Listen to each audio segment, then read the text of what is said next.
আপনার কাছে আমি জানতে চাই, সূরা ফাতিহায় আমিন শব্দটি না থাকার পরেও কেন আমরা আমিন বলা নিয়ে বাড়াবাড়ি করি? আমিন শব্দটি কিভাবে সংযোজিত হলো? আমিন শব্দটি সূরা ফাতিহার মধ্যে নাই। সূরা ফাতিহার আয়াত কয়টা ভাই?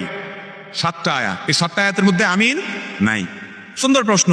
তো সূরা ফাতিহার মধ্যে আমিন নাই, সেখানে এটার পরে আমিন নিয়ে আমরা আবার মারামারি করি কেন? যৌক্তিক প্রশ্ন। আর দ্বিতীয় প্রশ্ন হলো যে এই আমিন কে যুক্ত করলো? কোরআনে নাই, তাহলে কোত্থেকে আসলো?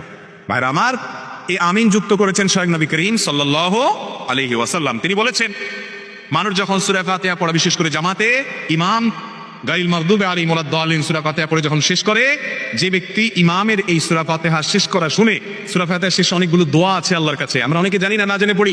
আল্লাহ আমাকে সঠিক পথে পরিচালিত করেন। কত যুবক, কত মানুষ ভুল পথে গিয়ে জাহান্নামে চলে যাবে, আমি যেন সঠিক ট্র্যাকে জান্নাতের পথে রুটে থাকতে পারি, দোয়া আছে। এই দোয়া ইমাম করার পর মুক্তাদিরা যারা আমিন বলে এবং যাদের আমিন ফেরেশতারা ওই সময় আমিন বলে, সে আমিনের সাথে মিলে